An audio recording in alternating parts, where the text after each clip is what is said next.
Master of Modern MMCast podcast. I'm your host, Alex Kessler, here with my co-host, Ben Bateman. Cheers, guys. Good to be back. It's nice to be here with you. We've got a good episode tonight of a lot of fun things to talk about, and I'm feeling the vibe, Alex. I'm feeling this is a good episode. I think we have good things to say here. You got good vibes. It's a subject matter we've talked a lot about. We're talking about the future of pro Magic, the announcement that happened at the end of last week about the kind of the MPL being last season, and there's no plans to kind of reopen a pro level Magic support system and what that means or what that could mean and everything else. And we'll get into that into a second. But that's what we're talking about today. I'm pretty hyped. Well, I'm not hyped. I mean, it's interesting news. I'm middlingly enthusiastic for the future. Also, we're recording this a week earlier, so we record these Tuesday nights, but a week from now, it is Modern Horizons preview season start date. We have not seen any of the cards other than Counterspell and the Enchantment Land Saga, Urza Saga, and the Diamond Line, but we will tonight during our normal time where we normally would record our Magic or a Commander game, 7:30 p.m. We do like a late night Commander show. We are going to try, depending on time zones and stuff that are going to work out, to record a live show of us, a live version of the podcast, the second episode for this week, going over the spoilers that are revealed that day and all the information we get from Modern Horizons, which there's going to be a ton. So make sure to tune out tonight, 7:30 p.m. PST. We will be on twitch.tv/Kess Wiley for sure. Hopefully the YouTube channel as well. There's like some update that I need to do to make sure that it works, but it should. We'll be talking Modern Horizons 2, and we're pretty hyped. Yeah, I mean, there's a lot of cool things with Modern Horizons 2. Number one, we are getting not one, but two preview cards. We get two different preview cards, which is crazy, really wild, really exciting for us to be able to regain the not only the spoiler fray, but like the double spoiler fray. It's it's our wheelhouse, and I'm very excited for this set. I mean, only the things that have been spoiled anyway, I should say, even just with the things that have been spoiled are so exciting. Like the enemy fetches in extended art and old border art they're so dope. I was trying to decide because I looked at the old border art and I was like, okay, Scalding Tarn actually doesn't jump out to me here as the coolest one, which is surprising because normally I would think it obviously just would. But looking at them all more, I actually felt like Misty Rainforest in the old art was the one that I wanted the most. Like it just kind of appealed to me. I could just feel it. Blue green vibes are sweet. I will agree to that. The blue green, for whatever reason, in old border always looks really, really dope. Yeah. So we get two preview cards, which is incredibly cool. There's a couple other cool things on the channel and as a podcast that we wanted to update you guys on. The news for the MMCast podcast. So we've kind of changed up a little bit, and we're mixing up how we're releasing content, and we wanted to kind of talk through that with everyone. So for the last 6 months, especially because Modern wasn't happening and because Paper Magic wasn't really happening, we started doing Commander content. We did a lot of historic content. We did standard content. We did some limited content. And that's going to continue to some extent, right? We're going to still talk about all the formats that we're playing that we love. But we want to kind of do a little bit more of a refocus onto Modern. But we're also going to change how the channel is releasing content. So up to this point, we've been releasing the live stream. We've been co-live streaming the Commander Night show that we do every Monday night on Twitch and YouTube. We're now just going to do it exclusively to Twitch. And those videos are going to still be released, but they're going to be released on the old Kess Games YouTube channel. That's, if you guys remember, where we used to release the MMCast. It's where Top Decking currently lives on YouTube and has 10,000 followers. And it's a great thing. And if you like watching those Commander games, that's where they're going to live. We'll do a separate video that kind of announces this on the channel as well. And just because we realize that just the way the YouTube algorithm has been happening, it likes focusing on that one video for a week. And so we're going to kind of consolidate back to this being the one release every week of the MMCast. Yeah, it's look, it makes the most sense. Obviously, every week we talk about something a little bit different. This week it's going to be the future of pro and organized play. Last week it was, the focus of Modern Horizons 2 predictions. Sometimes it'll be something that's a little bit more general, but often it's going to be in the modern or sort of closely related to modern sphere, I would say. A little back to basics. So what? A little bit back to basics. Hopefully Marshall just throws that card up, right? Yeah. The card back to basics. Sweet card. And that's kind of the plan going forward here. So if you guys, listen to what we're doing here tonight, and this is an episode that is pretty topical, and you like what we're talking about here, leave a comment. Make sure you let us know that this is something you thought was sweet. Hit the thumbs up button if you're hearing this for the first time. hit that subscribe. We've been doing this podcast together, Alex and I, for almost 7 years now.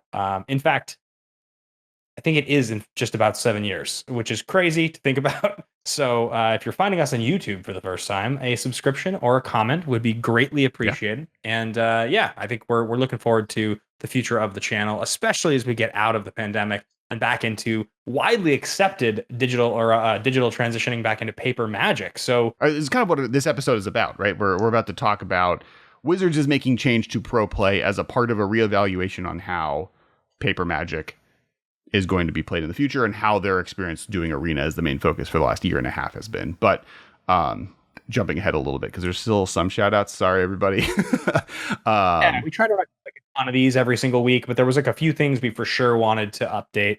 And so, yeah, I know one thing I wanted to talk about, Cass, is you've been doing like a ton of TikTok magic content. That's like a thing I've seen you doing, and I watch them, and I think you're doing a great job, and we haven't really talked about it on here very much. Yeah, so I realize more is less, or more is better, or quantity over quantity.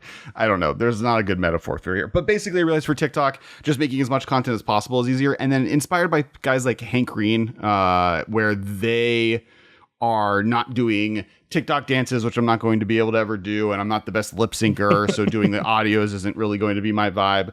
But he just, talks to the camera, answers questions, is a communicator to the people following him, and so I realized I could do that. I like talking at stuff. Hence a 7-year-long podcast.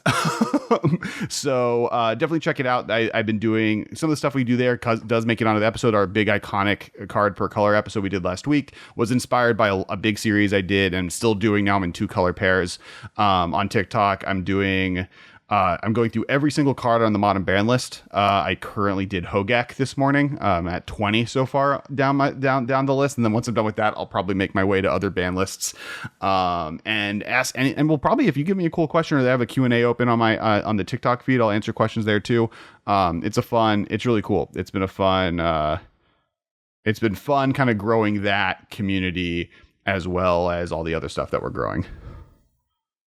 Great. I can see you're getting a lot of interaction. The profile's growing, which is really, really cool. And I think it kind of, I think it definitely speaks to the idea that if you speak on something you're an expert of and you put a lot of time and energy into creating content about that thing, it's not all going to catch, but because you're an expert, some of it absolutely will. That's just the way it works, and you care about it. Though I do have bad news in regards to my TikTok following. Today, the most watched video I had was me just defending the Hotel Transylvania franchise. So I'm now just going to be a Hotel Transylvania stan account. Along other changes that are happening, we are also opening up our Discord to the public. So Discord, there was a while where it was public open. We made it a long time ago. Me and Ben weren't using Discord at the time, so it just kind of, we created it as like we should do this to be good content creators. So no one was really using it. We then made it exclusive to our Patreon backers, which we appreciate. All of you guys are really, really, really fantastic. We appreciate all the money you're able to make this podcast happen. But even with that small community, wasn't seeing a lot of use, and they kind of have Patreon to really interact with us. So we realized that, and with the help of some new moderators, plus Logan, who helps everyone make the internet work in the Magic community, we're able to kind of reconfigure the Discord, and now we're making it open to the public. So there'll be a link. It was linked in last week's episode. There'll be a link in this week's episode, and in the channel description. Please check out the Discord. We're having communications through all of preview season. We're going to be talking about every preview card we can there. There's a whole kind of community talking about stuff, and we're really excited. And Ben will learn how to use Discord. We're filming this on Discord now. Look, I can move the mouse, and like little Discord things will pop up. You can see them. He's learning slowly. He's like a old man. I'm better at it. I am better at it. My issue with Discord is that most of the things I've tried to use Discord for have been problematic with the processor speed of my old laptop, and so I hate the app. I hate the program because it like is taxing on my computer. Like when I've tried to stream on Arena, and also like it just doesn't work as well as I want it to. Mm-hmm. I have a new computer getting here in the next 2 weeks that should have no problems doing all of the things, and I'm sure I will probably adopt Discord much more frequently. So, which does bring us to the next big thing is that as soon as you have a new laptop, you're going to try streaming again. You're going to make more Arena content, more Magic content. I am. I was actually thinking about, trying to find, not that I have an abundance of free time, but trying to find a space to maybe brew something and just record, screen cap like some really fun Arena decks that I could post on the YouTube channel every week. There are so many cool cards being introduced to Arena all the time, and I love that. I mean, I definitely enjoy Arena. I think it's a phenomenal application. I think they did a good job with it. So it would be a fun thing to do. I was doing it for a while there. I mean, for a few months, I was doing it at least once or twice a week, and I even managed to get to Mythic and with my Rogues deck, which was really, really fun. But it'd be more fun, I think, to just focus on brewing than grinding. And I think doing that once a week at least, if not a couple times a week, would be great. So look out for that. And the last thing before we get into the and this is more fun, and another one that the power of editing will hopefully throw them all over the screen on the Twitch channel or my Twitch channel at Kess Wiley. We now have a bunch of emotes. Thank you, Inkling Customs. She's super talented. She did some of she did the altar sleeves I played with for the Mythic Frames thing, but she made us emotes. We have them. There's a bunch of them. There's me wearing my shirt doing a dab. There's Ben being really angry wearing sunglasses. There's a Baby Yoda hugging a Mandalorian. So we'll have those on our Twitch channel available for all subscribers. So check that out, and it'll also be available in the Discord. That is all of the announcements. We've done our State of the Union. We're going into June. Modern Horizons 2. It's an end of an era. Since Modern Horizons 1, we've had War of the Spark. We've had Modern Horizons 1. We've had Hogak Summer. We've had Eldraine. We had Uro. We had Ikoria, COVID, and more. Now we're past it. We're now into the future. We got 2 preview cards next week. Let's do it. Yeah. Magic has changed a lot the last 3-ish years, I'd say. It's been a pretty tumultuous, pretty chaotic few years. And the major topic we're going to be talking about today on the show that I think we're going to focus on is the plans that were set in motion a few years ago from Wizards of the Coast as they decided to develop Magic, and they had this whole idea for organized play that they kind of went hard on it. But it was about a little less than 3 years ago now, or maybe a little more, but that range. It was with the launch of Eldraine. Or was it the launch of Ravnica? Okay, that wasn't. Beta launched with Ravnica, and then I think with Eldraine they went into not beta, where they started doing. We're going to get corrected on this. This one I can't promise I did research on, but that's what I vaguely remember. Okay, so maybe it could have been 2 years ago, but whatever it was a couple years ago at least that this is kind of the direction that we started going. And I wouldn't just say that the pro play and the organized play announcement was the start of it, because I think you can see the power level of sets shifting and the focus on some of the major content expansion being another sort of major piece of when the face of Magic started to really, really, really change. And now we're living in a world where all of those new ideas and Magic's huge player expansion has kind of put us here where we are, which is the point of today's episode. There were some pretty big failures and some huge successes. And I think it really speaks to what we expect out of Magic, as they said, the most important part being the gathering for 2021, 2022, and beyond. My big takeaway from it. I want to really quickly, I want to not read the announcements, but I want to because this whole episode started from on Friday last week. Wizards kind of released 2 different articles. One of them was an announce for Legend Summer. I forget the exact wording, but basically it's this summer we have all of this D&D content coming around Magic. We have a bunch of Magic content coming around D&D. We have a bunch of Commander content coming out, and it's the big return to paper Magic. And so they officially announced, as we've already done in Asia Pacific, Japan, and Africa, we being Wizards of the Coast, we are reopening sanctioned Magic play for the United States on May 28th. So the Friday of this episode being released, F&M is back, or stores are allowed to do F&M. Now, depending on which city you live in or which state you live in, different stores will interact with this differently. Some states have already been doing F&M-like events without kind of the premier play or being associated with Wizards, but that's the big announcement from that day. And then in another article, which is called Esports Transitions and Getting Back to the Gathering, they kind of listed their general plans for esports, which are in-person play is a unique strength of Magic. These are bullet points they listed out. Digital play is here to stay. The 2021 to 2022 season's primary goals are to sunset the current system, which sunset meaning end. League weekends and gauntlets will not be run in 2021 and 2022, and this will be the final season for the Magic Pro and Rivals leagues. So in the same breath of saying stores are opening up, we're refocusing how we look at the future, and as far as paper play goes, they also announced the end of the MPL and Rivals. And for those who don't know, and this is what Ben was kind of getting at, about 2 years ago, they announced about 3 years ago, there was a big movement called Pay the Pros, because basically they were putting pros in a position where there's a lot of taxing costs to be able to be a pro player, and they had reconfigured the incentives to make it so there wasn't a lot of financial feasibility to becoming a pro. At the same time, the Hall of Fame was becoming very bloated, and before, if you were a member of the Hall of Fame, you were guaranteed a Pro Tour invite and guaranteed appearance fees for X amount of GPs plus every Pro Tour you would get paid.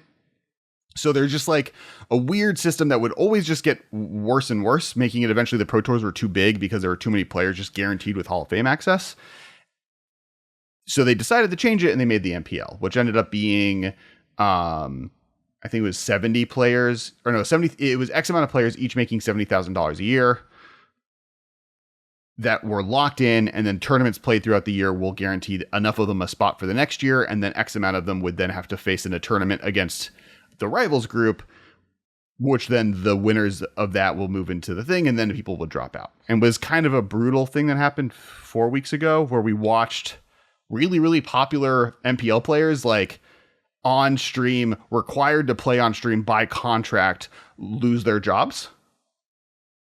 That was like kind of the big, I think, onset that started this. You had Autumn and then Ali Warfield or Meebo both like lost their jobs on camera, and in kind of a brutal way, and then like kind of explained how they weren't really getting support. Especially Ali kind of talked about how like there wasn't a lot of connections within, partially because of COVID, right? They weren't given the framework that maybe was meant to be able to foster a pro player that was added into that league. And at the same time, literally every single woman that was on the MPL was gone. It became like all of them were removed for different reasons. The other one was just Estefan, who had to be removed because of she moved here from Australia. And with that, her like the green card situation that allowed her to compete was no longer included. And then the third was got hired by Wizards. So the like 3 women that were on the MPL all were no longer on it. And then they were put in a situation where people had really bad press about how people were removed publicly. It was a very brutal experience. And it kind of speaks to the problem of trying to make pro players and streamers the same thing. And that's a whole conversation we're going to get into. But it kind of put the MPL in a bad light. And then they announced 4 weeks later, we're closing the MPL. We realized that paper magic is a thing, and we want to move towards that. That is the data dump. To evaluate this from the perspective of somebody who's been a fan of Magic for a long time, who maybe you're less familiar with sort of the concept of being a professional who is paid to do something that isn't required, right? Like if you're an accountant or you're somebody who runs logistics for a company, or you do manual labor, this is like you're providing a service for a company that needs you. So they give you a certain rate based on what they can get for that thing. They need someone to do it. You're not doing it because you're the best performer at your job, but you potentially are at least good enough to get done the thing in time that they need, right? Playing Magic or doing anything like that is really ultimately something that's kind of fun, more of like a hobby.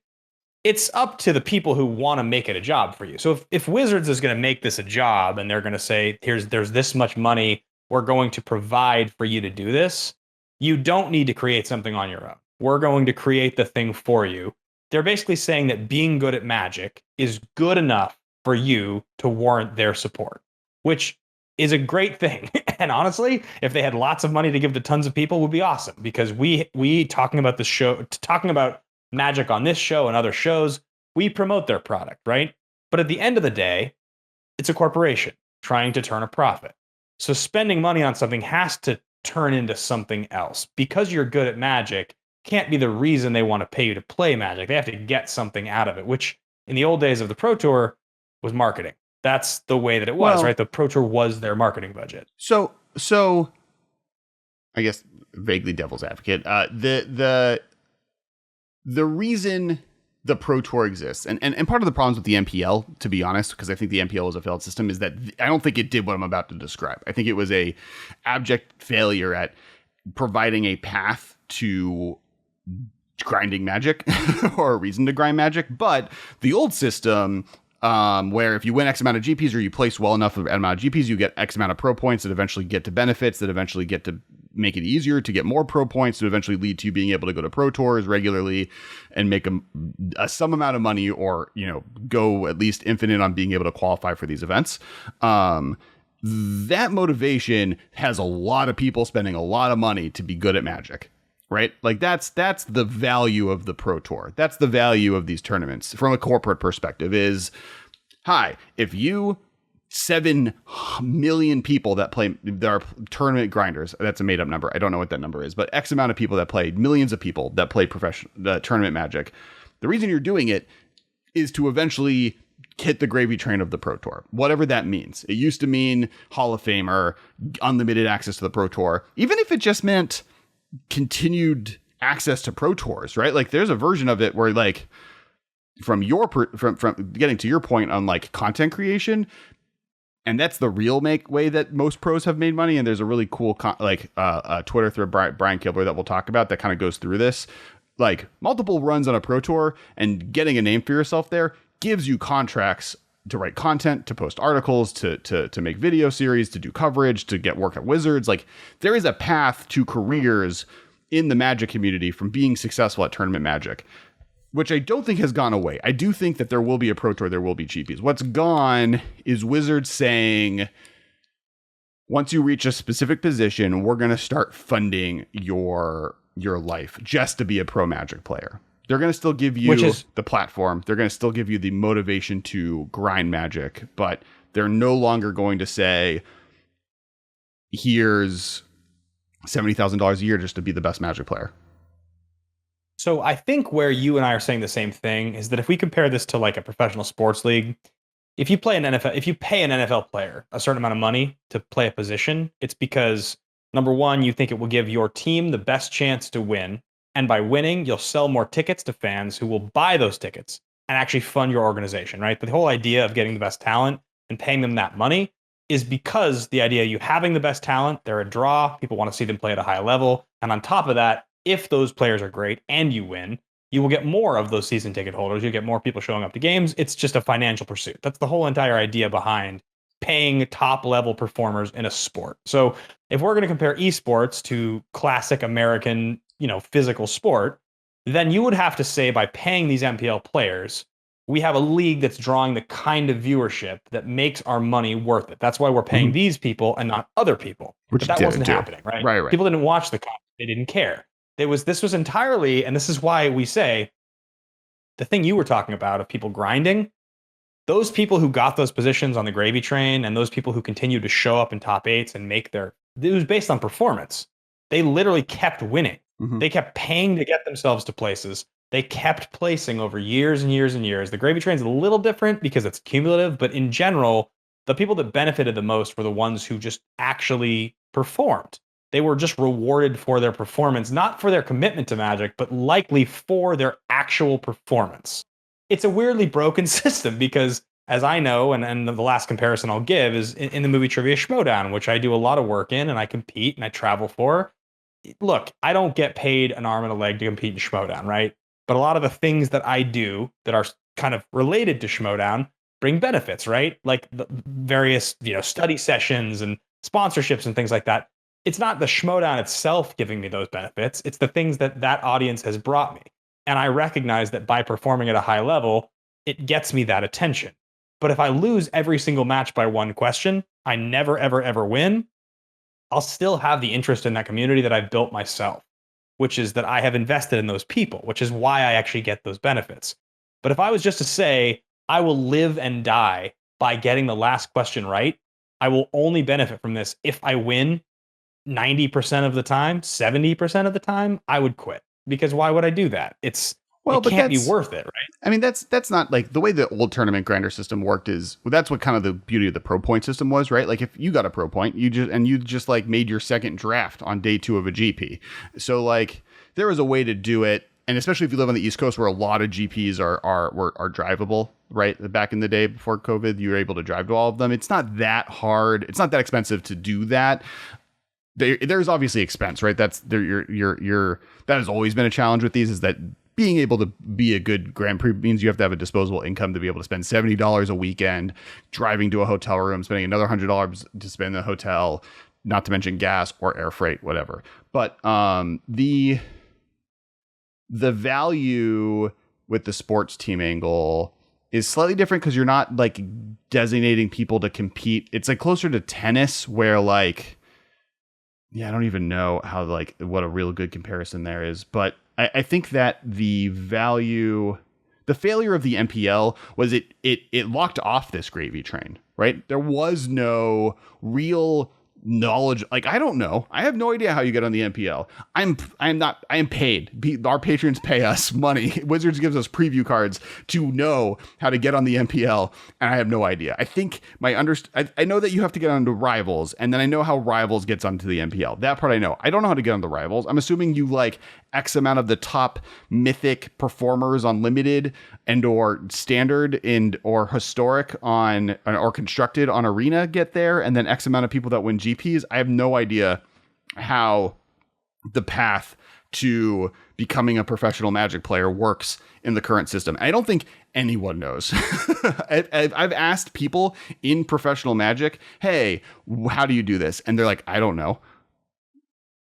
Like, I'm on the MPL. I have no idea how I got here. I think to add to your point and also to compare it once again, so I agree with you. I was going to bring this up later in the show, right? But I spent, I don't know how many years of my life prior to the podcast and during the podcast, knowing very clearly the steps that you needed to take to get onto a pro tour. This was something you and I talked about endlessly, not because we wanted to do it, not because either one of us really thought we were going to go pro, but because like it's a pretty simple system. Yeah. I mean, it wasn't that hard to figure out. If you win a PTQ, you get there. If you at a certain point it was a top finish at a GP, but like you just kind of knew, right? Like there was these basic thresholds you had to hit. Going to GPs was there's 5 paths to the Pro Tour. There's 5s. There was you were in the Hall of Fame. There was you earned enough pro points to be considered depending on the era, gold or platinum or silver, depending on how they were divvying out what was going to each of those positions. But enough pro points where you were getting a spot. You top 8 or top 4, depending on the size of the event, a GP, you win a PTQ, or they invite you. Right? Like those are the 5.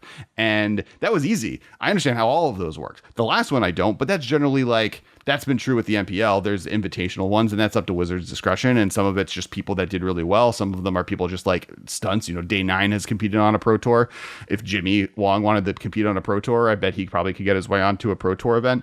But for the majority of people, it's those 4 options, and they're all really simple. You go to a PTQ win. Like basically since they got rid of ELO, I've intimately known with zero intent of ever actually succeeding how to get onto a pro tour until the MPL was founded.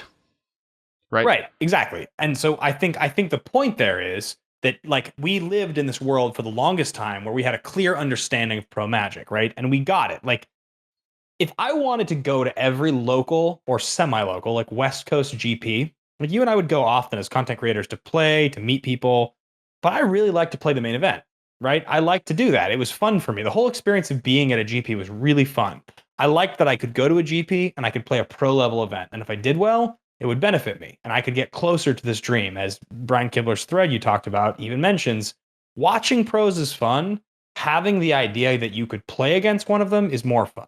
That's what drives you to go. It's why you want to pay the entry fee into the main event at a GP, because who knows, you could run hot that day. And I can recall the one you mentioned a second ago, back in 2015, Modern Masters 2. I had a great time at that event. I played really well on day 1. I ended up at a draft table with Paulo and Paul Rietzel, and like I played against Paul. It was a great time. I was like, this is so cool for me to get to I've known these guys, I've known them on the circuit, but to actually get to talk to them and to like have their respect of like, you earned it. You got here, right? That was a really fun experience that something like the MPL does not grant, because I'm never going to be on the MPL. I don't have it in my life to be able to commit that kind of time. There's no way. And it wasn't worth it. $70,000 a year is a lot for a lot of people. Don't get me wrong. But it's also like the grind you have to go through to become one of the best Magic players to then be put into the contract that they were. There's a reason that people declined, right? Like there's a reason that not every person who was offered to be a part of the MPL took that opportunity. And then when that was created, a lot of pros started other businesses. Brian Kibler became a Hearthstone person. LSV started Channel Fireball and even created his own game. Like Z Matsowitz, who won as the other people, created a new game with Brian David Marshall. So there's a lot of like, what did the MPL really do? It de-incentivized everyone. And at the same time, they got rid of, like, I would say the 2 reasons I would ever want to be in a GP is to get into the Pro Tour, which no longer really existed, or to get on camera, as a feature match, right? That was like the main reason I was competing in GPs for the longest time, was that I was just trying to get onto a feature match, because that puts my name out there, helps, the podcast grow, helps top decking grow, helps whatever I'm doing. And I get to like brew a cool deck and get my deck's name out there. And that's my way to like Magic fame. They got rid of GP coverage. And they got rid of the like path to the Pro Tour existing. And then COVID happened. But this was happening before then.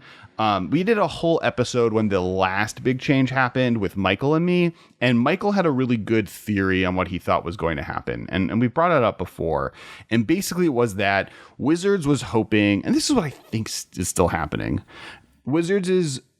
SCG is doing really well, right? SCG events just kill it. That's the one thing that like is kind of the big elephant in the room, is Wizards is being so bad at creating a pro platform and paying these players or creating a tournament structure that works for them. And Star City Games is over there totally dunking on A, the production quality of what Wizards was doing, and B, creating a tournament series that they have regular tournament grinders going every weekend, doing a really good job and creating a really good series. And Wizards gave them Pro Tour invites. That was like the last announcement before COVID happened, was, hey, like one of the last episodes I recorded in our office was Wizards giving the SEG tournament circuit Pro Tour invites. And what Michael kind of theorized then was that Wizards' plan is to pull away from tournament Magic. They'll run the Pro Tours. There will be 4 of them and a World Championship and maybe an Invitational or 1 or 2 other events. And Channel Fireball and SEG, Channel Fireball can run the GP circuit. It could be the Channel Fireball GP circuit, or if they need the Wizards name, it could be attached to it, but they're running it and they're creating the tournament structure. And SEG can create their events. And maybe we give Cascade Games or whomever is in, I forget who's in the Midwest, their own tournament circuit Pro Tour invites, and they run the tournaments. And we just run the Pro Tours. We have 4 big events that we put, $1 million worth of prizes a year. If you get into the Pro Tour, you get a chance to do it, and we no longer have to pay for or cover those expenses. And SEG and Channel Fireball can make a living doing it, because they can charge entry fee to Magic Fests. They make a ton of money selling packs and product. They do infinite drafts. Everyone pays $90 to get into the event anyways, to be able to play the event. SEG is the same deal. And that was kind of like Michael's vision of the future. Is Pastimes the Midwest one? Is that who does it? Maybe. That's the one who does it at Gen Con. Yeah, it's Pastimes. The ones it's Pastimes. Yeah. So like that's a version of what this could look like. And that's kind of Z Moshowitz also wrote one, and like parts of his article are a little interesting, talking about how Magic players can save the world. But he does make a point that like Wizards needs to either say we're no longer doing pro play at all, but other people should do it, and we're going to give the ability for them to do it, or commit to some amount of it. Because right now they're kind of, this gray area doesn't allow for anyone to really commit to what they want to do. And that's a system that needs to be created, is to allow, I don't think Wizards should be in charge of all of tournament play. I think they should be in charge of Pro Tours, the classic Pro Tours and World Championship. And then everything else, Grand Prix, whatever, should be separately run thing. I think Magic having Magic Fests maybe be a Wizards thing, and then GPs are ran by Channel Fireball within those Magic Fests. Sounds like a great idea, and I think that's what we're getting to. I think that was their big commitment. And kind of to your point on your pro play thing, I think that's the other thing that has happened in the last 4 years. There's 20 years of Magic history where pro players were the only celebrities in Magic, other than Mark Rosewater, right? They're like, of anyone who plays Magic, if they knew a creator around Magic, they were LSV, they were Patrick Chapin, they were Paulo, they were Brian Kibler. Maybe it escalated to Mark Rosewater, Matt Tabak, Doug Bayer, Gavin Verhey, like people that worked at Wizards or pro players, but that was it. Then Command Zone happened. Then The Professor happened. Then Wedge happened. Then like YouTube happened, really. And there's now a ton of Magic YouTubers that have significantly larger followers than any pro player. Not maybe any pro player. Brian Kibler does really well for himself, but he doesn't even play pro Magic anymore. He's now a coverage person, and then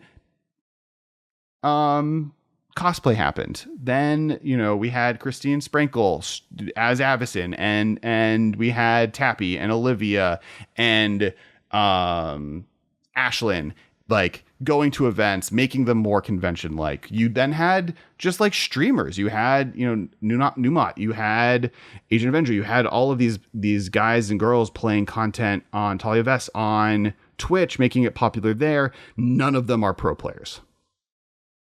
None of them are incented by pro play. That you're making that stands out to me is that when we started this podcast in 2014, what you were talking about was the case. It was just starting, just exactly beginning. And at we're the time, 6 weeks younger than the Command Zone, right? Yeah. So what? We're 6 weeks younger than Command Zone. Yeah, we had close relationships. I mean, we got to know a lot of those players you were talking about. Like we got to know Chapin and LSB, and we got to know Paulo and Ritzel and Melissa DeTora, and like we spent time with them in the first few years, and it was awesome, right? They were super cool to get to know those people and see kind of what it was like to be in the pro circuit. You look back now, and it's basically like the top 10% of Magic, pros or celebrities, I would say, still have real cred. Everybody underneath that top 10%, if you're a pro player, we are, as a podcast, as famous as the top 90% of pro players. If you aren't in the top 10% where everybody knows your name, we're just podcasters.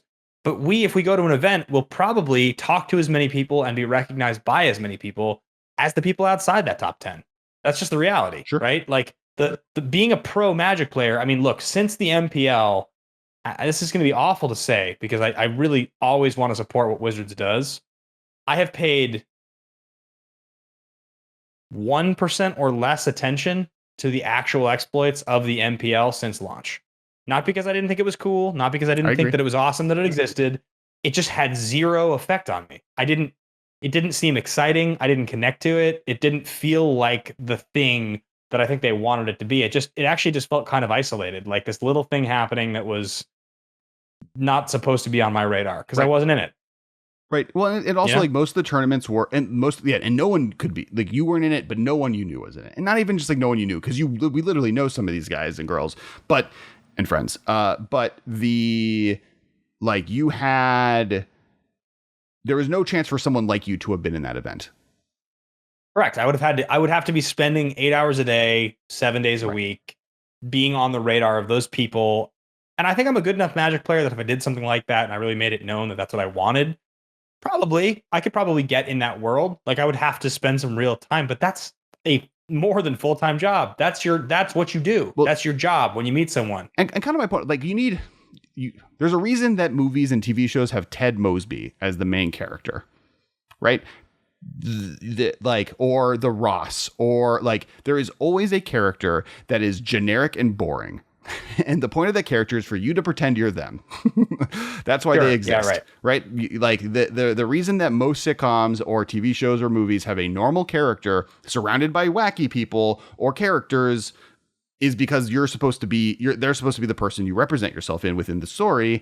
And in an MPL event, that doesn't exist. Not only does that exist, they're playing Arena, which like is a great for streaming and great to be like a tournament esport that people can grind, but like, and is a good visual experience, but is almost worse on a pro level play.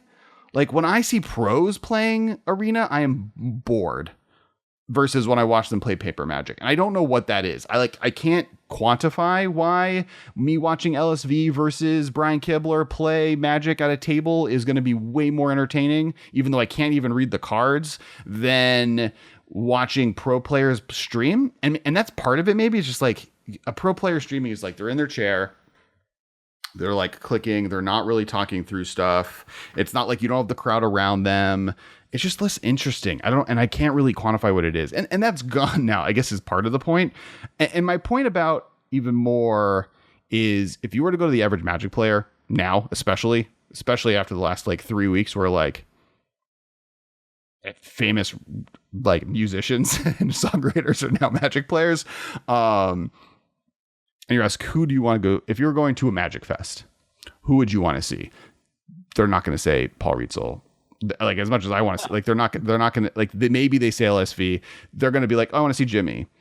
I want to see the prop presser. I want to see Post Malone. Yeah, I want to see the Professor. I want to see Tappy. I want to see Shivam Bot. I want to see Mark Rosewater. Maybe like there's names are no longer contingent on people doing well in tournament Magic, and that's kind of why Wizards is making this decision, right? And that's what every pro is freaking out about. Every pro on the planet is like, whoa. We've just designated our lives to doing the best we can, and you're taking that away because we're no longer the biggest marketing face of this game. And what does that look like? What does that mean? Now, that means that part of the gravy train of succeeding at tournament Magic is no longer going to be about Wizards paying you to do that. There is incentives. They're putting a lot more money into tournament winnings. That seems to be something they're committed to. There's going to be like even during that Pro Tour moment, there's the reason LSV, like some of these players obviously the best of all time, but there's a reason that like more players could probably tell you what LSV looks like or what Patrick Chapin looks like versus like a Brad Nelson or a Kai Budde. Oh, Kai Budde is a great example. I don't know what Kai Budde looks like. I know what he looks like in like 1997 because I've seen the videos of him playing, but I have no idea what Kai Budde looks like as an adult.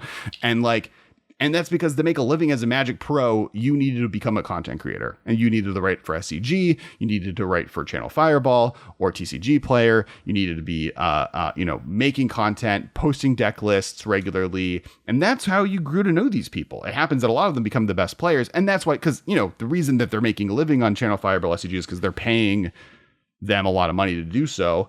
But there is a level of like, you need to there's always been that the only way to make a good living off of being a Magic content pro is by being a content producer. And that Zvi made that point in his article as well, that like the one big success of the MPL was kind of a like Twitch streaming college for pro Magic players, right? Like the one useful tool it did was like, hey, top 30 Magic players in the world right now, this is how you become a Twitch streamer. We are going to force you to learn how to do it, and you are going to get good at it to the point where you can maybe start making a living doing it. And that's a service that Wizards probably should continue to give.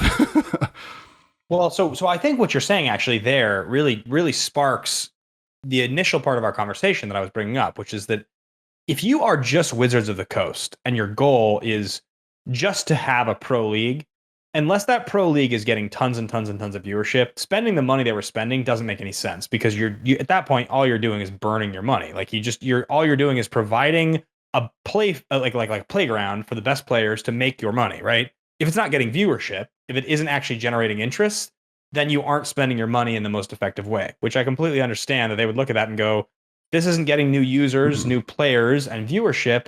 Then we're spending too much money on this. We should spend it somewhere else, right? Like, so that I understand.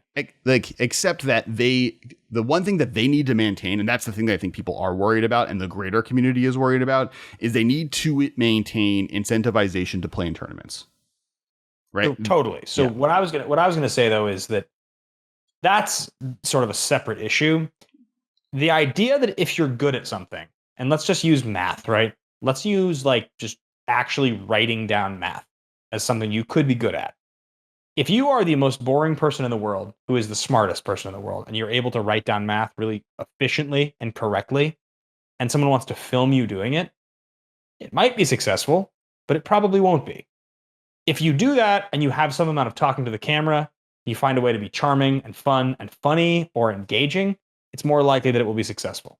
That's not based on the thing you're doing. It's based on the way you perform it, right? It makes you a performer. The whole entire idea, and again, I'll relate this back to Schmodown, is, we're just answering movie trivia questions, right? There's a lot, you've even said it at events before. There's a lot of boring people who answer movie trivia questions. The ones who come in and understand that they're performing and putting on a show, and they take it upon themselves to actually perform something. Mm-hmm. I want you as an audience member to watch me do this, but not necessarily remember the answer I got, but the way that I got it, or the way that I interacted with my opponent just before or just after I got it. That's what I want you to remember. It's the same lesson that every single Magic pro that wants to be a performer needs to take, which is just being good at something. If there are a lot of people that are good at it, if you're just one in a sea of people who are incredibly good at it, isn't enough if the demand's not high enough. If the demand is there, You need to find a way to elevate beyond just being good at it. You have to do it in a way that's entertaining. Otherwise, I mean, if you're lucky and there's billions of people that want you to do it, you don't have to. But if there aren't that many people, you need to find a way to elevate yourself above the rest. That's just, it's what's required. It's on you to do it. And to some extent, this is true of most pro sports. Anything in the world, if there's a glut of people that are good at something, you have to find a way to elevate, and entertainment's usually the way to do it. Michael Jordan, Kobe, Andre Agassi, these are like people that were personalities beyond just being the best at the game, right? That was part of it. And part of being the best at anything comes with a personality. It's very difficult to be the best at especially a sport and not have an arrogant or like a character behind it. But yeah, I think you're right. And this is kind of my point. Being a pro player was never a sustainable business model per human. But being a pro Magic player that was able to take that and capitalize on it was. And Zvi talks about that too in the article. That's the other point he made, is like, there's values beyond advertising that Wizards gets from pro play and beyond what I'm saying, which is there needs to be incentive for people to play in tournaments, because that is where one of the places Wizards make money. They make a lot of money on people entering tournaments, and there needs to be a reason for people to do that. And there's a lot of people that buy a lot of Magic cards because they want to play in tournaments, especially limited players. But Wizards also uses pro players for other things. A big one is a labor pool. The amount of people in Magic design that they've hired directly from the Pro Tour is a significant percentage. I would say 75% of that team, right? And so when you look at it in that world, and like everything else is the great design search, and Jules, who like interned on his way up the path, and but like when you lose that attitude of a bunch of players min-maxing like to the level that you need to be a professional Magic player, there isn't a lot of other gauntlets out there that Wizards can use to test, are you going to be able to design Magic cards or be able to test our game, right? Because the biggest thing with Magic, the reason pro players are so important to them, is a pro player's job going up to a pro tour is to break the format. It's like, okay, I'm going to test every one of these cards that are being released in this format, and I'm going to see what they messed up, right? That's what Eldrazi Winter was. It was Team East West Bowl realized that Ayavugan plus all of these Eldrazi that cost 3 mana or less, or 5 mana or less, was dumb and should not have been, like, there was no out to not allow it into the format because it was modern, but maybe shouldn't have been the Pro Tour format coming after that format, because it broke the format in half, and they figured out that mistake. And then they hired Andrew because they knew, oh, this guy literally can go over every set we design and see like, oh, this is a toxic card combo that should not be printed. You should not include this in the game. And that is a thing that is lost from having the Pro Tour be something that people are motivated to play to win. That being said, as I said before, I don't think Wizards is going to lose the incentive of pro players to do well in the Pro Tour. What they've gotten rid of is the like weird middle ground that was before the MPL that everyone hated anyways, right? The like, I'm a Hall of Famer, so I get to go to every Pro Tour, and therefore I get to make X amount of money by going, or I have to go to X amount of GPs every year to be able to earn this amount of money, and or I'm a grinder, I'm a platinum level pro. They got rid of that because you weren't making a living anyways. You were just grinding, and you were like making a few extra whatever dollars a year. That wasn't enough unless you won an actual Grand Prix or Pro Tour to make a living off of. Then they made the MP. That was what the whole pay the pro things was, right? They were like, you're not paying these people enough to make this make sense. They then moved to the MPL format, which was, okay, here's the salary. You work for us now. You're in a special league. You play, but you're required to do stuff all year round. You're required to stream every week. This is a job. And then they canceled the MPL. And a lot of people, I guess this is something we haven't touched upon. A lot of people were like, oh, that sucks. They lost. Like, it sucks that all these people lost their job. Wizards is giving them an 18-month runway before their job is done.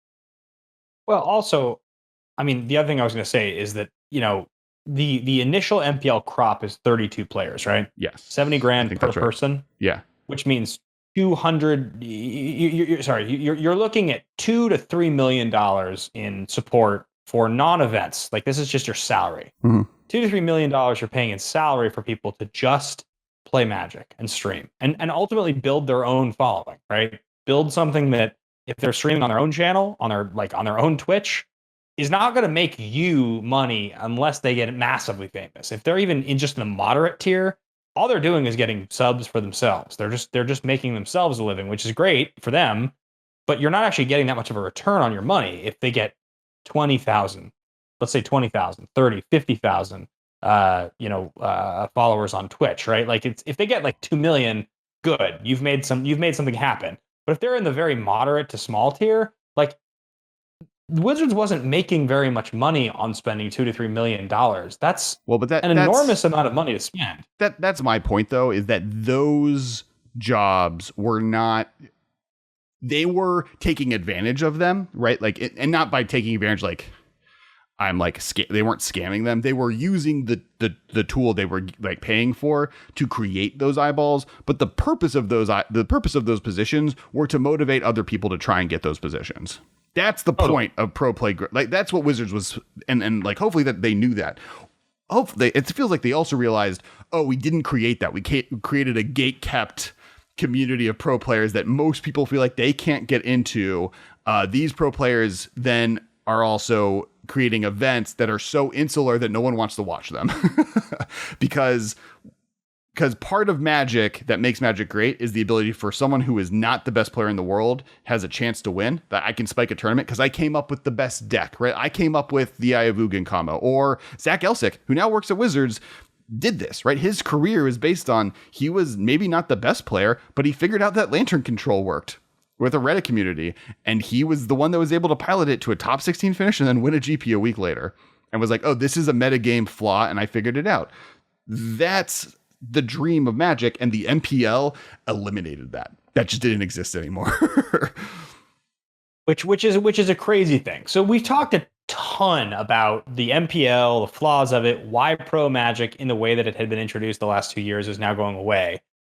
But we haven't talked very much about the idea that organized play going forward is going to cater towards something that has kind of sprung up in the last, I would say, 5 to 10 years in a crazy, crazy, crazy level. Our friend Shivam wrote this incredible Twitter thread that talked all about the strengths of the casual community and why over the last 10 years, the focus on that competitive community was sort of, I think, kind of short-sighted. He doesn't say that verbatim, but that's a bit of what he was trying to say is like the focus on that competitive grinder sort of spike community didn't give credit to the fact that the thing that was happening at these major events was actually just players enjoying playing casually, but really taking seriously the experience of being a casual player. That's what made Magic communities grow. And actually, one of the things that I thought was incredible in his thread, he makes reference to players that were kind of vehemently against playing Commander for years,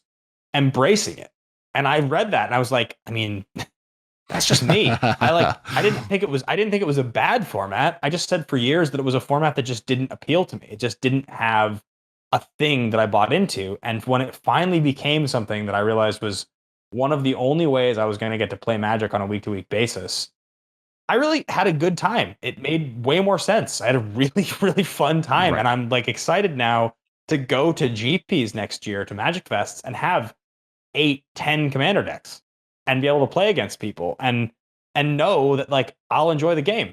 I like know my decks and I built them very intentionally. I already know that I'm just going to be stuck playing CDH games the whole time. Like I already am like, know how the internet's going to work. And they're like, oh, you have CDH Kess, let's do it. But yeah, no, I think it was actually really funny because yeah, Shivam's thread's really good. All these things that we're talking about, I think we'll link in the description. No, I think we will link in the description below. And the thread that he wrote that just like talked about, and we talked about this when I guessed on his podcast a little bit as well. That's kind of where the main thing we talked about was kind of like the rise of casual content creation and how that has changed the landscape of Magic moving forward. That like just the ability for Wizards to reach audiences that aren't just pro Magic players or people that have the aspiration to be a pro Magic player has greatly increased. And part of that is technology, right?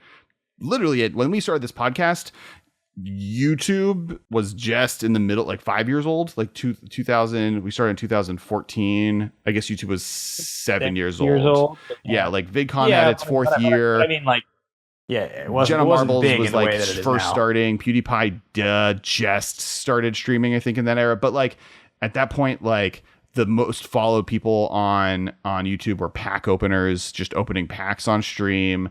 Like the Loading Ready Run was doing their series. We had done top decking. And then the Command Zone starts, and they like start making like real TV shows out of Magic playing, and like there just started becoming this attitude of like, oh, you can do other content, and I think that has caused Wizards to realize, oh, there's a library of ways that people can engage in our community. One of the great things about Magic is that it isn't just pro Magic, right? You can play standard, you can play limited, you can play modern, you can play vintage, you can play Commander. You can play the stack. You can play cube. You can play D&D, but using magic cards as your spell deck. You can play like the amount of different varieties that you can play in Magic is unlimited.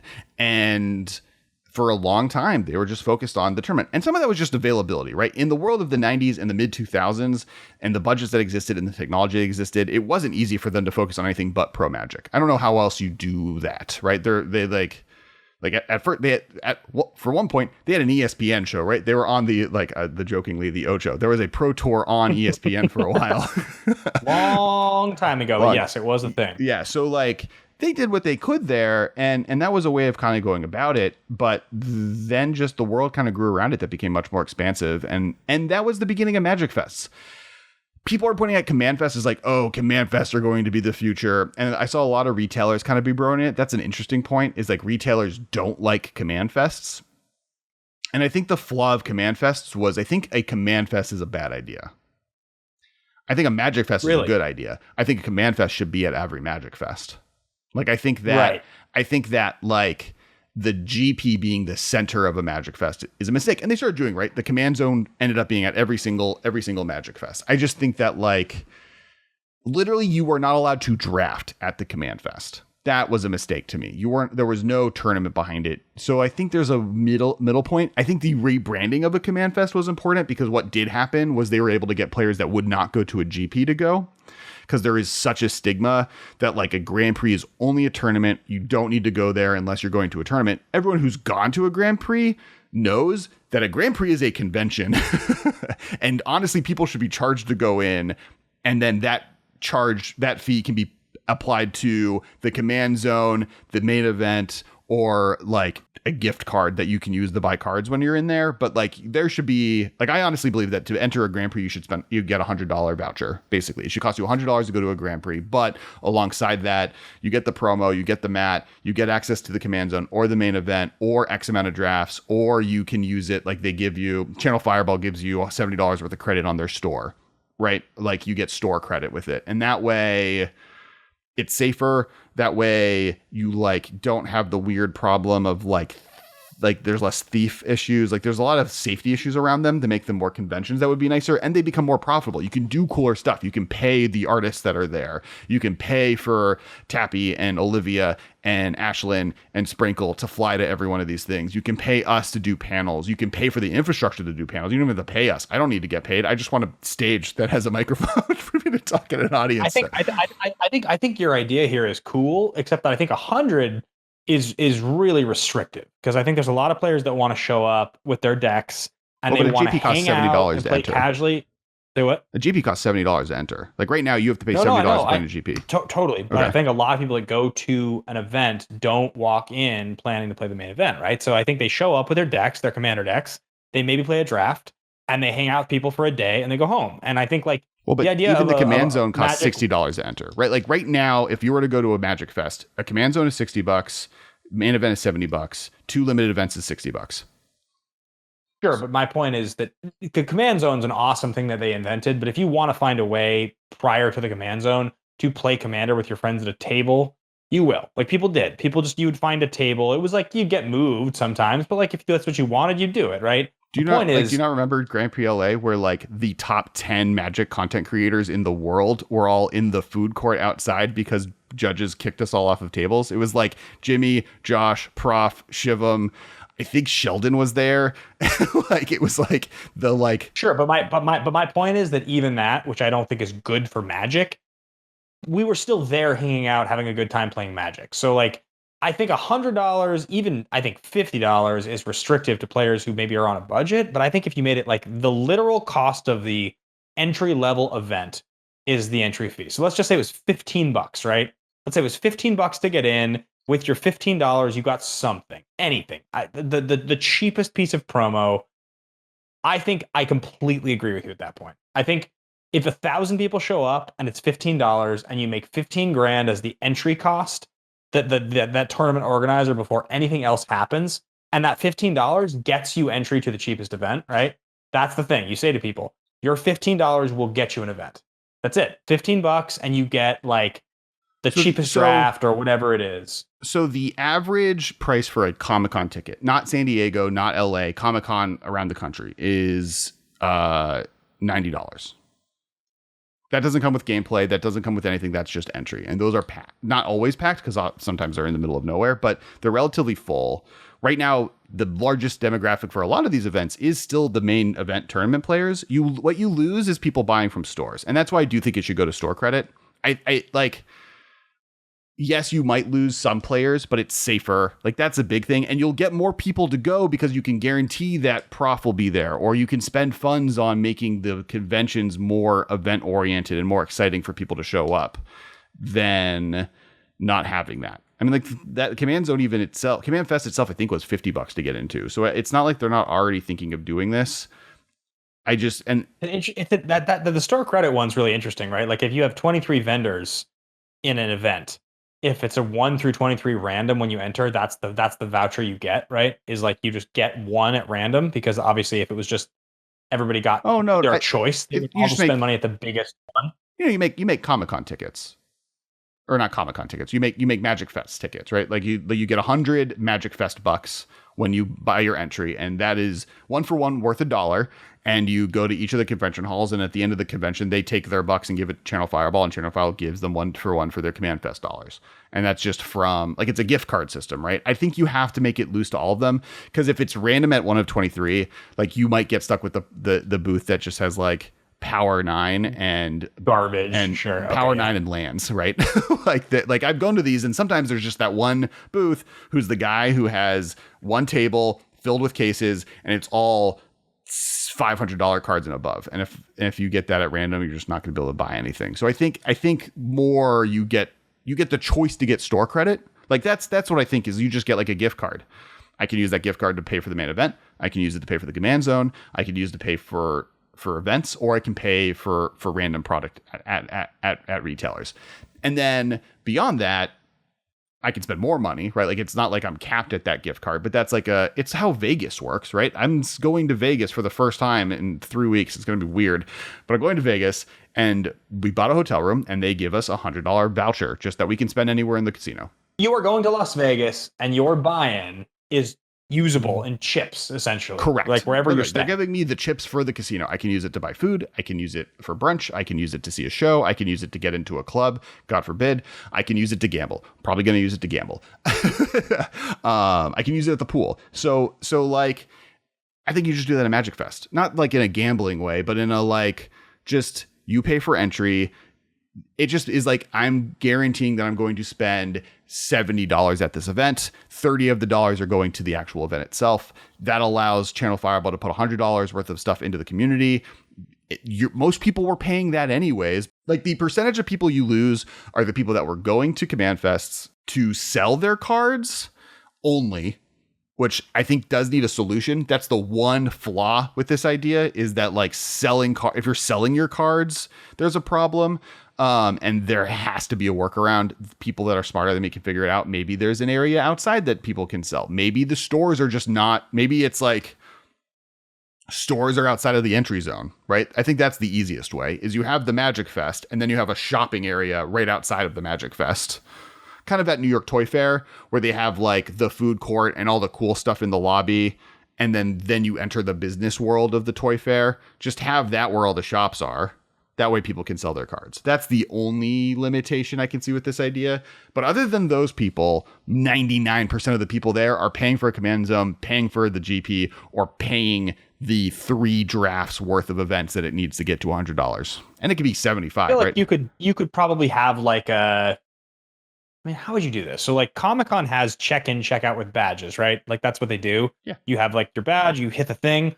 What if like there was Command some Zone had sort that. of badge type of situation that was like regulated? Once you're there after 2 hours, you're charged the full amount. If you get in and out under 2 hours, you get refunded, or it's like an hour even. So if you Or want to sell your cards to a you can get vendor, like you go in. you can get like a like an hourly pass. You can do that. You can do that with Yeah, bracelets. right. You can do that with bracelets really easy. You just have every 2 hours or every whatever amount, say 3 hours. Let's say let it be 3 hours. Every 3 hours, the people rotate in which bracelets you get. You get a bracelet when you walk in. It's a different color. You have over a weekend of 3 days. Even you can rotate it every day doing different bracelets at random. That's easy. That's the solution. You just give people color bracelets and then you get a bracelet, lets you go in. As soon as those 3 hours out, if someone sees you, a judge sees you, like, hey, you have to leave. The badges are done. Sorry. Or you can pay to stay for the whole event. And you have 3-day event passes, which are $100, or you maybe do 1-day events that are $30. And that's the other way, right? Right. It's a 3-day event, $100 for the full 3 days, or it's $30 a day, or it's $40 a day. So you get a deal if you buy the whole trip. That's the way to do it. That's how Magic Fest should be done. And like, that's like, most people are paying that money at Magic Fest anyways. Just and it gives, maybe it's a little bit more expensive than you would be spending. Maybe you were just doing the event. You're spending the hard $70 and that's it. Well, guess what? Like, there's a reason that the artists were striking, right? Magic artists were striking and not going to Magic events for a 2-year period beforehand because Wizards and Channel Fireball was unwilling to pay them to be there as a service of being there. Like, there's a reason that was happening. It's fine, $30 extra per person if it's able to make it so these events are safer, so there could be security, so that we can get cool content creators there, not us. Like, I'm not arguing for me to get flown to GPs. I'm arguing for people like the Professor or Jimmy and Josh to do cool events. I'm arguing for stuff like the escape rooms. And like, there's just so many cool things that can happen at this stuff that currently doesn't because it's not set up to do that. And I think Wizards can do that. That's my pitch. That's what I think this all should be. And then I think that event, that GP should still be a big deal. Top 8 should still get access to a Pro Tour. Those Pro Tours should pay out $250,000, 4 of them a year, plus a world champion that has $1 million bucket. I think they had $2 million worth of prizes a year is what they kind of said they were going to do. And then comes with air freight. And then and then bring back the golds. Well, like the PTQ is paying for air freight, I think is important. And then build back. No. You missed it. Airfare, not air freight. Oh, airfare. Sorry. No, we're shipping people in boxes, Ben. You win a GP, you get a box. All the money's going to content creators. That's what Wizards announced. All the money's coming to the casual content creator, and every pro player gets put in a box, shipped on an airplane. That's the official announcement. But then bring back the gold status, bring back what that looks like, and then have maybe you get flown to GPs. Or like you get your air freight paid for, or they have some amount of funds put towards that. Like, there's things you can do to make being a professional Magic player worth grinding for beyond just the because the other end, because we've been pretty hard on the MPL and pro players for this thing. The other side of that though is Magic is a consistency game. The chances that you're going to spike a GP or a Pro Tour doesn't exist. It's like 1 in millions, right? What does, though, is consistently getting in the top 50 players at a GP, right? That's something that you can accomplish through hard work and effort by being a great player. And that grinder lifestyle needs a benefit. I think there needs to be something that benefits those players from consistently performing in that way that isn't just spiking a tournament and winning the prize money. I don't know what that is. And it might be promos. Also, it might be just like everyone gets a foil Elish Norn with the Phyrexian text. I think also there's this level of like, when you really break down the benefits one level or another to finishing, not even necessarily in the top 20 or 50, but like you mentioned earlier, like the one time I got a pro point, right? And it was like, basically it was like, I got the sealed event for whatever the entry fee was at the time, probably like $75. I got 2 drafts, right? The next day I don't remember how much money, $250 probably, something like that for the finish, which was like in the 110th or right around that range. And I opened a bunch of cards, right? Like I opened 6 packs plus 2 drafts. So, 12 packs.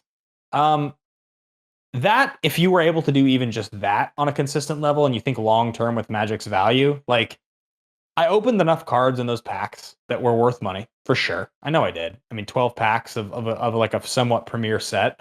plus the promo that I got at that event, if you even increase that by 25%, if you find one way for me as I'm finishing with product, not even money, but like you give me something that is a cool thing, like you mentioned of the Phyrexian text, like something that matters, right? Look at everything. This is like how I started the show tonight, but the big transition these last few years in Magic, the biggest difference is they recognize that players like to have really cool limited run cards. That's just something they realized we liked. They were like, secret lairs, promos, old borders. We want to just create these cool things. And in the same way that mythic rares are very, very hard to come by in a certain set, if you make one printing with one border of a very cool card, the rarity of a mythic rare or rarer in a certain set, and it's only available in that set, then from here on out, we're all going to want that printing of that card. It's just how it works. And if it's a good card, not like some piece of trash that I just think is cool, like Life Death, it's going to live on and be worth money. And you can find ways to reward players in those top finishing situations by just printing that thing. Like you don't have to print the same one. You could print 10 different ones and you get a random one. Yeah, that's fair. Right? Like it doesn't cost Wizards anything. You just print that. All you're doing is affecting long-term market value of a very hard to find card. It makes actually their cost to give you something. They're just creating cash. They're going like, this really cool version of this card is a reward. I think the problem there is it's hard. It's hard, right? Like they did that, right? That's what the PPTQ promos were, right? When the system was you won a regional PTQ, the regional PTQ promo. Sorry, the PPTQ you won, you got a regional PTQ. Then you just got a promo. It was Liliana and Snapcaster Mage. They did another one. I forget what the third one is. Or maybe they only did two. Did that system only last 2 years? But whatever. I just remember those two. Yeah.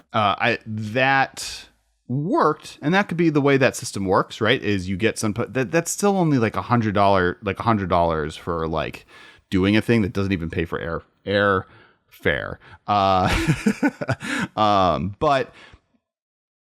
this is the last piece, I think, and because we are now over an hour, I think this is where Channel Fireball, SCG, and sponsors come in. I think this is where like Wizards needs to allow them to like lose control over these tournaments and give their Pro Tour invites to other organizations running that. And maybe Channel Fireball still exists within a Wizards system that they're running that are part of Magic Fest that Wizards is running. But if those companies are allowed to kind of manage their pro play, because SCG has been able to do it, right? That's a company that has been able to been successful independently to create this system. And you'll just have a better run. You'll have a better look at what this could be. I think like if you allow sponsorship, you allow companies to pay for these pro players to do well. It's been a little weird. The viewership isn't there. That's the big problem. And so like the incentive needs to be like how SCG does it is they sell cards. They buy cards and sell cards. The reason the SCG events work is because they sell a ton of cards online and they buy a ton of cards when they go to all of these events. And that's why they run them. And that model works.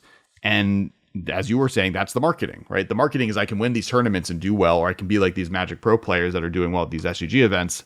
And by that, they're able to run tournaments that only sell Star City Games cards, and they can buy cards they need to be able to sell on their website.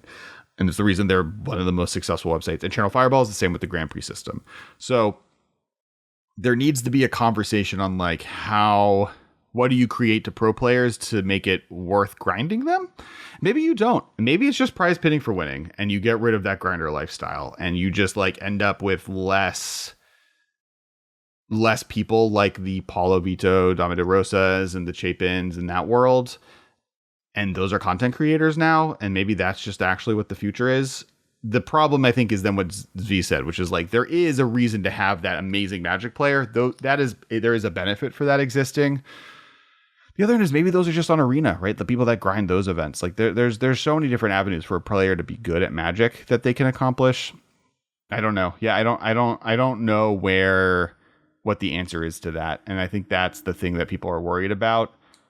On the other hand, you can like for 99, that's like a 1% of the people playing Magic, like 99% of the people, the me's of the world.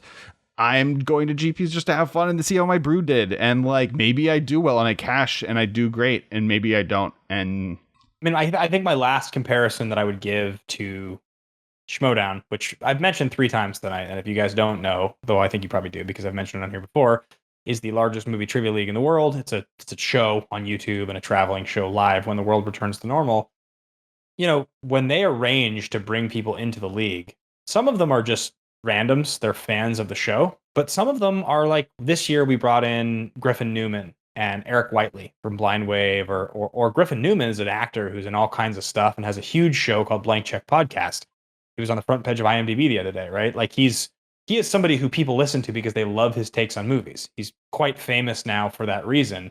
Or beyond that, Kevin Smith and Chris Jericho are now in the league. But Griffin Newman's a better example because he's less of a pure celebrity, right? Kevin Smith's obviously a celebrity. Chris Jericho, obviously a celebrity. Griffin Newman is an actor who's a podcaster, and he's well known, but he's not famous in the way those guys are. But his audience is loyal. They love him, right? And he's also incredibly good at talking about movies on his podcast. That's why people listen to Griffin Newman's podcast, because he talks about movies better than almost anyone in the world. He's a pro at it. He's incredible at it. So when the Schmodown says, let's bring in this guy who's both entertaining and amazing at talking about movies to do movie trivia, his fans go, of course I want to watch him compete. He's suited to do this, right? Of course I'll watch this. Yeah. And you watch Griffin's matches get more views than other matches for exactly that reason. Because it's not like they said, we're going to hire Griffin Newman to do an eating contest. Hey, taste test these pancakes, right? No, of course not. He's not a food guy. He's a movie guy. If you're going to get him to do a movie thing, it will succeed. If you just get him because of his celebrity to do something else, it probably won't. The whole idea there is if you get magic content creators that are good at it to come in and do these things, their fans will want to see them do magic things. There's a lot of people that are kind of famous now that do magic things, which is what our point earlier in the show was, and I think is kind of the point going forward. That's what the scene is now. Mm-hmm.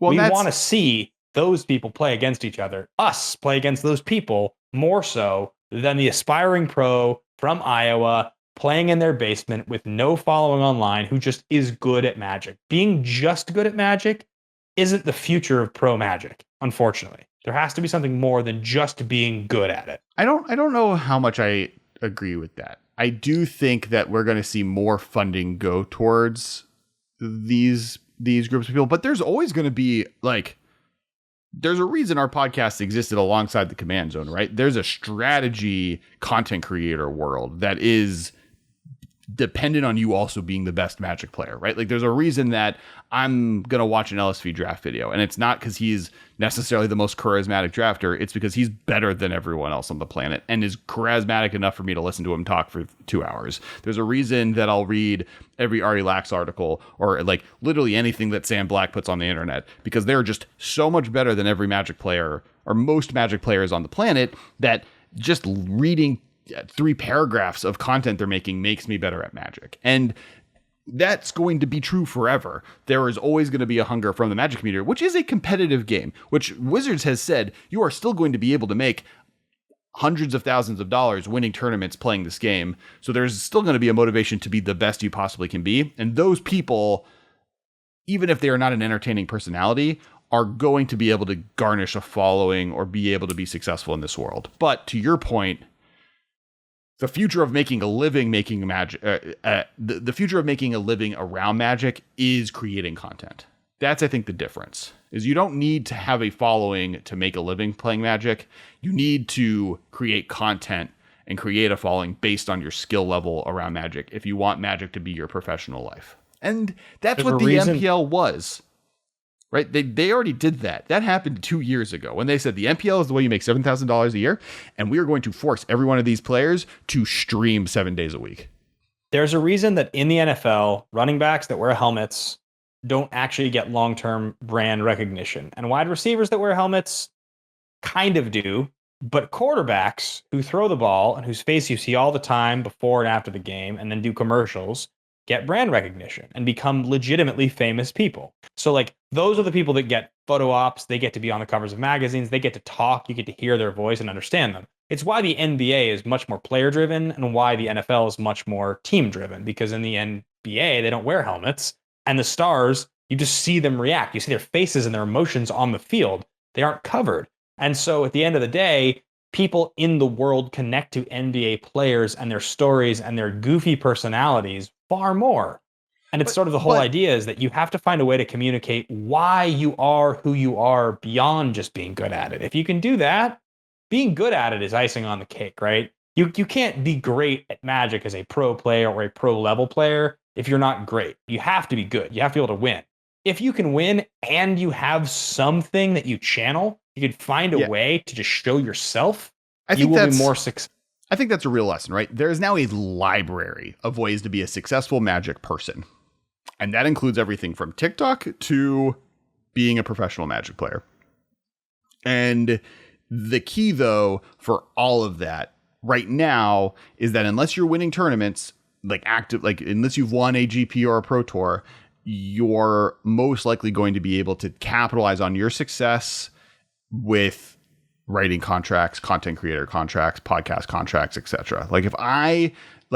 Before, when I was getting pro points, honestly, pro points existing still just as a record of how good you are in the community is probably still important. And me having just the ability to go to SCG and be like, hey, I'm the 46th best player in the world right now. Let me write you articles at X amount of dollars per word. Right? That's what's needed. It's or hey, TCG player, I'm the 56th best player in the world right now. I'm going to do a podcast. Can you help fund, I can produce it. I have this ability. I can talk to it. I need your help to be the launch platform for it. Will you cover, salary, etc. That's going to be a little bit of the way. And that's hard. That's a hard grind. I mean, on the other hand of this, I will say this: content creation sucks as to make a living off of. It is not. Very few people make full livings off of this. And that's the other kind of the dark side of what Wizards is promoting, is them promoting this side of the world, not even this side of the world, but the content creation side of the world is also not going to go, they're not going to spend the dollars they're currently spending on the MPL to promote this podcast or even bigger Magic podcasts. They're going to spend it on getting streamers that are in adjacent brands that they think they can get their follower to like Magic to start doing Magic content, right? That's actually what's going to happen. They already start doing that, right? Because they know that we will continue to make this content with or without Correct. their support, because we were already, which is why, right, they're gonna throw money at the people that say I won't listen unless you show me money. Which welcome to the way of the world, right? Which on the other hand is the benefit of live events becoming a bigger focus for content creators already making Magic content. Because that is a place you're not going to get, if Post Malone went to a Magic Fest, it'll be on the news tomorrow after the fest is done, but you're not going to get people into the Magic Fest. Maybe if you advertise Post Malone going, you'll get people, but random streamers, you'll get some people to show up. But people will go to those events and keep going to the events if the Magic content creators they love are known quantities to be there. So I think that's more where the win is. But yeah, it's an interesting world going forward to see what people do. And to just find out what happens next. Well, one thing is for sure. I know you and I both feel the same way. I cannot wait for the next live Magic event that we can actually go to and meet people and see people and play games. And it doesn't sound like we're going to get lucky and it's going to be end of this year. It's probably going to be beginning of next. Is sort of the gist I get. But maybe, just maybe, end of 2021 we get lucky and there actually is an event. If not, I will be there with open arms, January 2022. Right. And there is a point, though, that pro play, one of the reasons this is so vague and there's so many questions is because of the current situation in the world, right? If you'd asked me 3 weeks ago, I'm going to go to Vegas in June, I'd laugh at you. I'd be like, absolutely not, I won't. But the vaccine rollout is happening the way it does. We're already talking about work shows, Dallas Toy Fair is happening. That looks like it's actually just happening. Gen Con is a actual convention that we will have a booth in as Kess because we already paid for it. And it just made sense to roll it over. Who knows how many people show up there? It could be a major event. No one could show up. With every day, it feels like the world is evolving differently and getting back to normal differently. So Wizards doesn't have the ability right now to say Magic Fest will happen this year. I don't think Magic Fest will happen in 2021, but I think 2022, I think they might announce in August that January to spring 2022 will be the first Magic Fest. Maybe they do let's go off with a bang. First Magic Fest is Vegas in August 2022.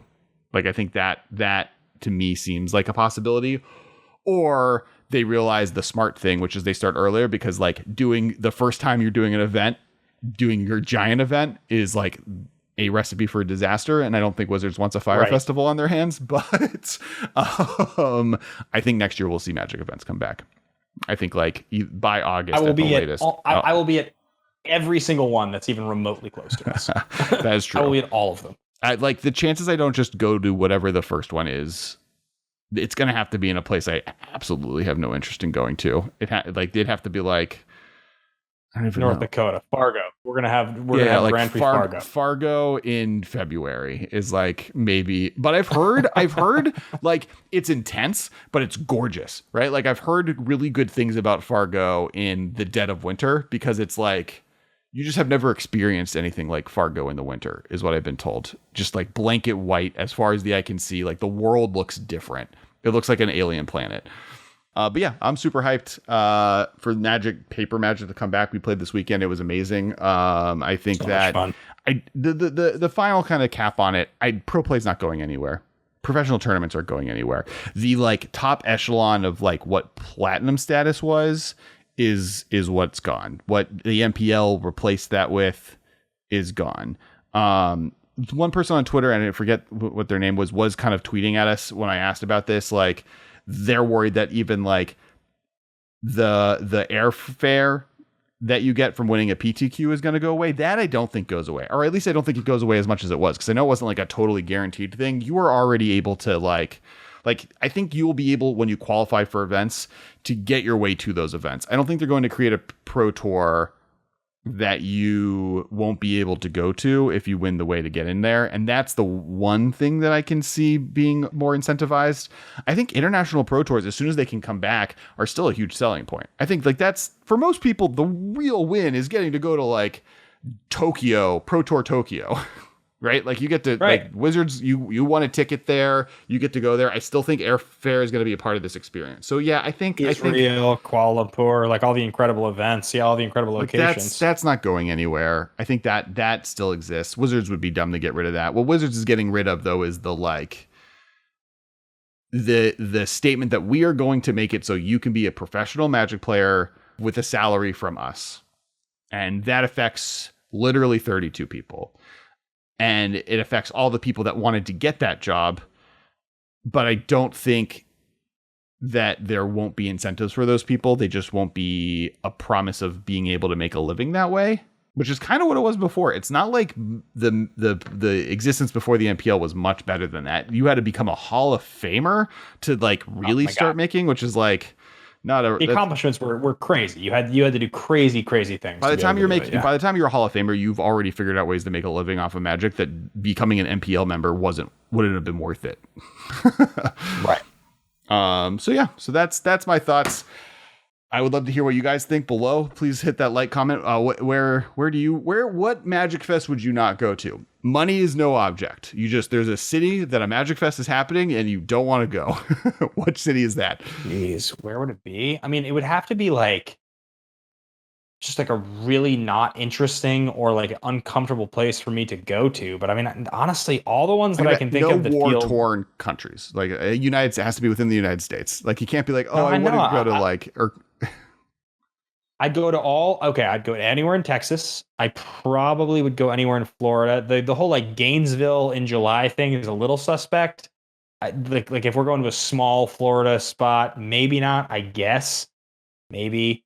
The like winter in like North Dakota kind of a deal.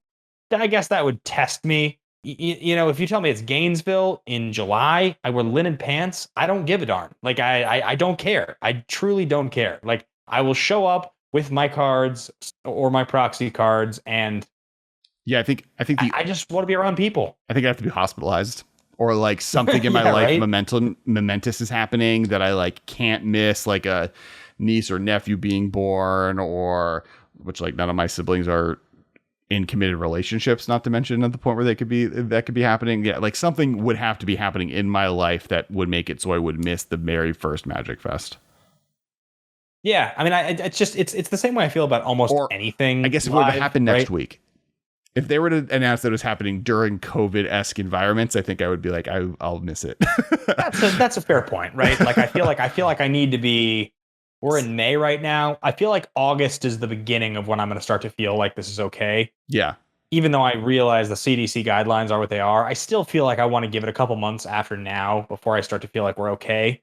So it feels to me like August would be the event. It'd be like, okay, surprise event, August, Reno.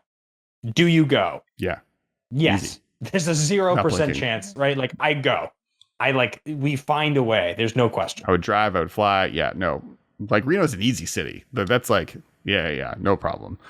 Want to know in the comments where you would not go to in the US or what you would just hope pro play looks like. What do you think the incentives could be?